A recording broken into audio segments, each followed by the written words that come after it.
A lot of rain, obviously, and then cool temperatures and wind. And, we've had such good weather. You kind of knew this was going to happen somewhere. But it looks like, we'll make a decision tomorrow morning on tomorrow's game.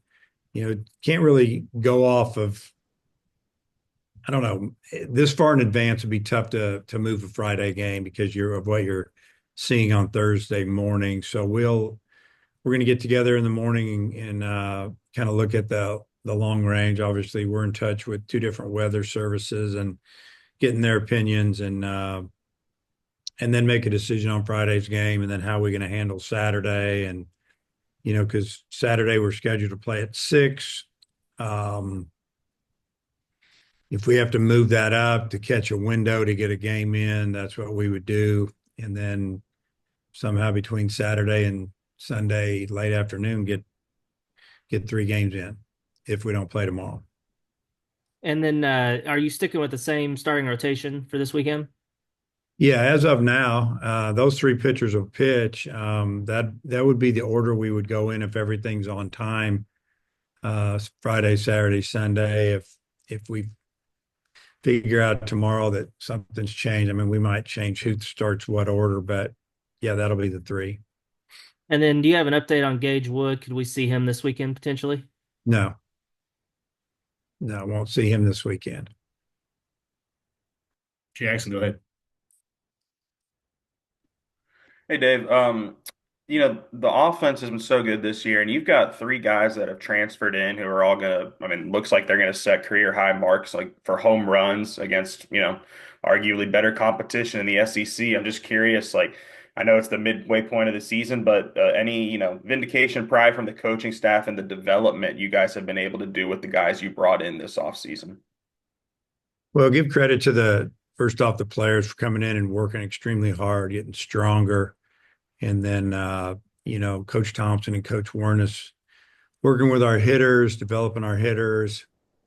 Um, you have to have guys that have that potential in them. And uh, obviously, the 3 you're talking about are having really good seasons. And hopefully, they'll have an opportunity to play down the road at the next level. And one reason they came in here was to get better and develop and play in our league and play at the University of Arkansas. So, yeah, we take a lot of pride in getting our guys, a little better when they really a lot better by the time they leave here. So, hats off to them. Hats off to our coaching staff.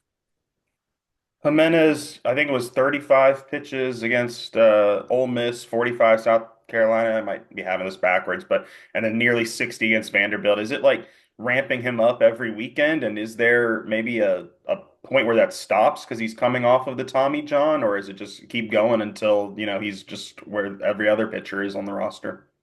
No, I mean we're not building him up at this point to be a starter. We're just building him up probably more to what he can do, and we're not going to overthrow him. He just has different roles. He can close the game for 3 innings. He can come in and close a ninth, pitch earlier in the game and go 4, and you can get him and finish somebody. We can spot start him. Just getting him right, get him healthy. He's not concerned with being a closer or being a starter. He just wants to get better and help the team win, and that's exactly what he's done. And he's been very consistent. You put him in, he's going to throw the ball over the plate. He's going to get some strikeouts, but he's also going to get some contact. And we've done a good job playing defense behind him, and he's settled a lot of things down in some tough situations. I know you said at the after the game in North Little Rock that Parker was going to be out a long time. Do you think there's a chance he comes back this season? Yes, yes, towards the end of the season, probably. Thanks, Dave. Christina, go ahead. Yeah, Dave, Tony Vitello and Matt Hobbs both played for Tim Jameson and coached for him. Just did you consult him at all when you made those hires? Did you use him as a reference? Yeah, and I actually coached one summer with Tim Jameson with Team USA. I know Tim really well. Super guy. Yeah, I talked to him about both of them each time that those situations came up, and asked a few questions and got some good answers, and the rest is history. And then with the weather stuff, do you feel like the SEC allows enough flexibility with being able to adjust the schedules of these weekend games? Yeah, I mean it's difficult because of obviously the guys got to go to class, take care of business there, and things have changed over the years with all the technology now, but it's I guess you got to set some parameters, and they've done it. And when you leave on Thursday, you have until Sunday night to get it done, and you can't leave on Friday and you have until Monday night. They just don't allow that. So and now we have games Thursday through Saturday where teams leave on Wednesday, and they have until Saturday night to get it complete. So and the last day, if you get to the point where you've only played one game going into your last day, you have to play 7 inning games. So it can be play 14 innings pretty quick. Daniel, go ahead. Yeah, hi, Coach. On Parker, it seemed like he was just about to turn. Now he's Daniel, we can't hear you. oh Try again. boy, can you hear me now? Go for it. Can you hear me now? Nope. Matt Byrne. Yeah, hi Dave. For you as a coach, I'm just wondering how much you find yourself needing to remind the guys not to overlook a last place SEC team, or with this group, they just sort of get it. Well, I feel like that they don't really care what the other team's record is. They just play. I don't feel like I'm to that point where I see that the way they're acting or the way they're practicing, working out in the weight room, like, we're playing somebody that, they're not going to compete as hard as they can against. And that's not the way they've been trained. And, I've said it many times already this year that I really like the makeup of the team. They show up and they play hard, and it's businesslike. They feel like they're never out of a game, been behind, come back and win. And as the innings start to get a little tighter, we're running out of them and we're losing. You can just see it, the intensity ramp up in that dugout, and they find a way to get it done most of the time. So I don't really feel like we're really looking at records right now. Honestly, you look at Missouri, they can hit, and Lovich is having a great year, and they've had some good pitching performances. They played, at their ballpark. The wind's blowing out, so sometimes a lot, and it can be blowing out hard. So sometimes the numbers are kind of skewed for a pitching staff. So, the way to go about every series is just go in and play. And it's like I tell our guys as well, they all count the same, whether you win or lose. It's either one loss or one win, and just try to stack up a few wins, because the league's tough, and you can have a bad week or weekend or a couple weeks. And you look at some of these other teams that are down in the pack where they're 1-8. Those are good teams, believe it or not. RPIs are still pretty good. They have a lot of talent, pro talent for the future, and it just hadn't gone right for them. So I don't get all excited about being 8-1, or if we were 5-4 or whatever. We just got to show up and play. And then obviously, if you have 3 games scheduled in 3 days, it's not like you're looking to try to squeeze 18 in a day, 18 innings if you don't have to. But in your experience, does a home doubleheader, in SEC play, is that maybe an advantage? Is there times in the past where like you're really dreading like a road doubleheader? Do you think maybe a road doubleheader would give you an edge or something, maybe to steal one? I don't know. What are your thoughts on that? Yeah, I don't think a doubleheader gives anybody an advantage, honestly. It's, you just never know how the day's going to go. Now, if somebody is out of pitching, or they're to have no bullpen after the first game, they use their 4 best relievers, and now, yeah, they've got their number 2 and 3 starting with a bullpen that's been pretty much wiped out. Then there's an advantage if you didn't have to use as of right now, I don't think there's any advantage for anybody. Uh, you just, when you're playing a doubleheader, you scramble and try to get that first game, takes a little pressure off. But yeah, it's just baseball. Things happen, and you just hope you're playing well. If you mix in a 9 inning game on a Saturday night, you turn around and play 2 7s at 12 noon on a Sunday, that's a lot of innings in a 24-hour period. And you just hope it goes your way. And then kind of last one for me. There's been slight tweaks to the lineup sometimes in sort of the same weekend, and it could just be a guy moving one spot. Is there a point in the season where that's sort of going to be finalized in your book, or it can always change? And I guess maybe why?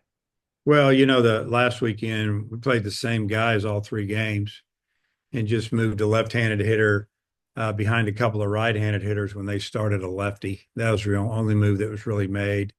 So my lineup right now is, I would have to say, a little tighter than it's been in many years, because I really like what's going on with the guys that are starting. They're all pretty good defenders. They can swing the bat.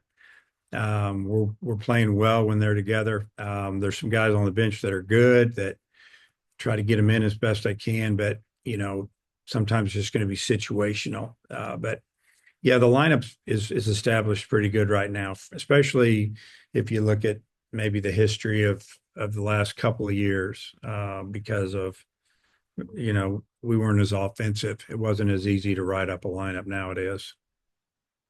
Thanks. Kevin, go ahead. Hey, Coach. You guys started out kind of slow on the base paths. You were about 50% stolen bases the first few weeks. You're 24 of 33. Have y'all put more of an emphasis on that the last few weeks? Well, our emphasis is to be able to steal a base when we need it or when they're giving it to us. And I think we're 4 for 4 in SEC play.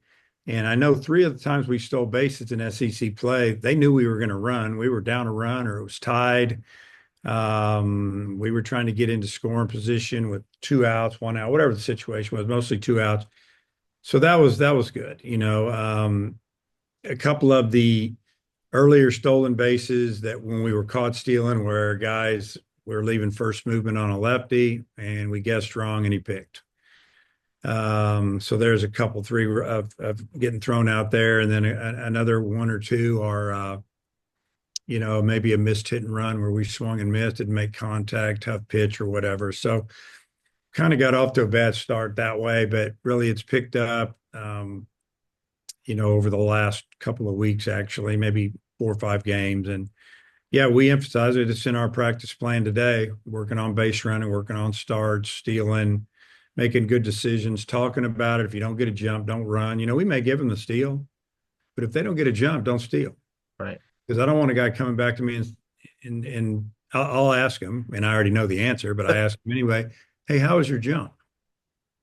It wasn't very good. Well, then I would say, well, why'd you go? Just shut it down.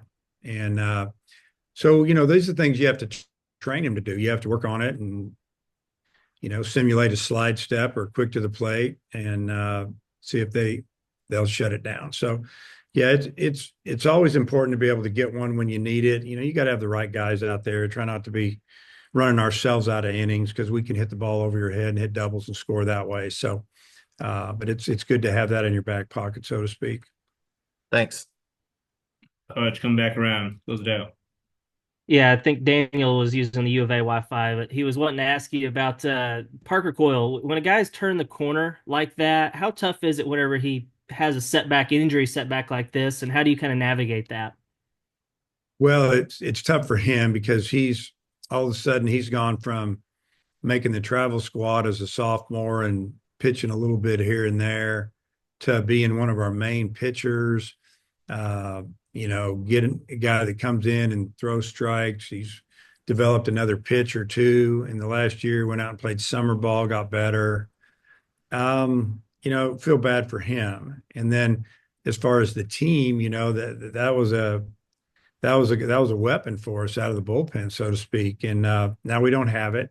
So some of the other guys got to pick him up until he gets back. And Yeah, I feel bad for the individual player because they put in a lot of time and work to get where they are, and I'm sure when that happens, they're bummed out. Like, hey, I got hurt. I've been working so hard, but I think at the same time, you realize that you missed the game a lot. You really want to help the team, and you kind of get over the hump and you start working to get back. And we'll get Parker back hopefully by the end of sometime in not this month, but hopefully in May, and he can help us down the stretch.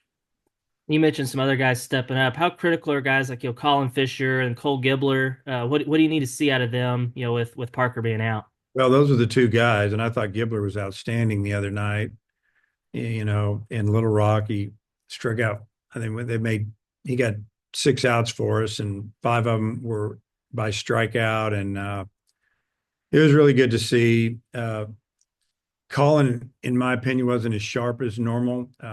Has to get used to coming out of the bullpen. That's one reason that we brought him out of the pen instead of starting him, was to try to get that experience for him, because we could use him that way this weekend as well and going forward for a while. So those two lefties have to pick up the pace for us a little bit. BetOnline is the world's most trusted betting platform and your #1 source for betting on all the madness. Even if your bracket is busted, BetOnline has more ways to stay in on the action with a free Sweet 16 bracket and live betting on every remaining tournament game. With the largest selection of odds on everything from college basketball to MLB, NHL, and MMA, BetOnline continues to be your #1 sports betting source. From every Cinderella story to every hat trick, BetOnline has you covered with odds, stats, and more for every game, every play, and every win. BetOnline, the game starts here.